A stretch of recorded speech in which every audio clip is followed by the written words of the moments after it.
চট্টগ্রাম ও কক্সবাজার উপকূলে আঘাত হেনে এখন অনেকটাই দুর্বল হয়ে পড়েছে ঘূর্ণিঝড় মোরা। সকাল ৬টার দিকে ঘন্টার সর্বোচ্চ ১৩৫ কিলোমিটার বেগে কুতুবদিয়া দিয়ে কক্সবাজারের টেকনাফ উপকূলে আঘাত হানে ঘূর্ণিঝড়টি। কক্সবাজার, সেন্ট মার্টিন ও টেকনাফে কাঁচা বাড়িঘর, গাছপালা, ফসলি জমির ব্যাপক ক্ষতি হয়েছে। বেশি ক্ষতি হয়েছে সেন্ট মার্টিনে।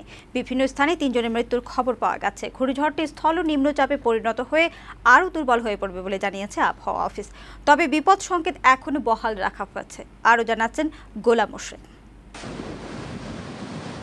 মঙ্গলবার ভোর ৫টার দিকে কক্সবাজার উপকূলে প্রথমে আঘাত হানে ঘূর্ণিঝড় মোরার অগ্রভাগ। ধীরে ধীরে বাড়তে থাকে বাতাসের তীব্র গতিবেগ। কুতুবদিয়া এলাকা দিয়ে ভোরে উপকূলে আঘাত হানে ঘূর্ণিঝড়টি। এটির কেন্দ্রে ৬৪ কিলোমিটারের মধ্যে বাতাসের একটানা গতিবেগ ঘন্টায় ৮৯ কিলোমিটার থেকে বেড়ে দমকা বা ঝড়ো হাওয়ার আকারে ১৩৫ কিলোমিটার পর্যন্ত বৃদ্ধি পায়। সময়ের সাথে সাথে ক্রমশ উত্তরের দিকে এগুতে থাকে মোরা। তাণ্ডব চালায় উপকূলীয় অঞ্চল ভোলা, হাতিয়া, সন্দ্বীপ, কুতুবদিয়া, নোয়াখালী, চট্টগ্রাম ও কক্সবাজারে ৬ ঘন্টা তাণ্ডব চালিয়ে দুর্বল হতে থাকে ঘূর্ণিঝড় মোরা। এই যে আবহাওয়াটা চলছে, যে ভারী বৃষ্টি কিংবা জলোচ্ছ্বাস অথবা ঝড়ো হাওয়া, এই ধরনের আবহাওয়া আরও ১২ ঘন্টা অব্যাহত থাকে। ঘূর্ণিঝড়ের প্রভাবে চট্টগ্রাম ও কক্সবাজার সহ উপকূলীয় এলাকায় শুরু হয় প্রবল বেগে দমকা বাতাস ও বৃষ্টি।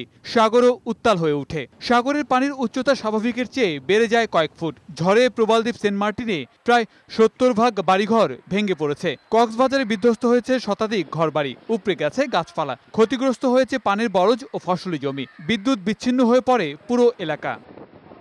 চট্টগ্রামে চলছে ঝড়ো হাওয়া ও বৃষ্টির দাপট। বাঁশখালীতে ঘরবাড়ি ও গাছপালা ভেঙে পড়েছে। বাঁশখালী উপজেলা নির্বাহী কর্মকর্তা জানান, উপজেলা সদর এবং ছনুয়া ইউনিয়নে ঘরবাড়ি এবং গাছপালা ভাঙার সংবাদ পাওয়া গেছে।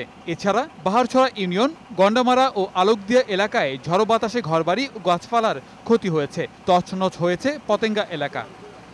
আবহাওয়া অধিদপ্তর বলছে, ঘূর্ণিঝড়টি দুর্বল হয়ে ক্রমান্বয়ে এটি নিম্নচাপে পরিণত হচ্ছে। তবে এর প্রভাবে ভারী বর্ষণ সহ দমকা অথবা ঝড়ো হাওয়া অব্যাহত থাকবে। সেই সাথে আগামী ৬ ঘন্টা পর পরিস্থিতি বিবেচনা করে মহা বিপদ সংকেত নামিয়ে নেওয়া হবে বলে জানিয়েছে আবহাওয়া অধিদপ্তর। এদিকে উপকূলীয় অঞ্চলে সব মাছ ধরার নৌকা ও ট্রলারগুলোকে পরবর্তী নির্দেশ না দেওয়া পর্যন্ত নিরাপদ আশ্রয়ে থাকতে বলা হয়েছে। গোলাম মোর্শেদ, বৈশাখী সংবাদ, ঢাকা।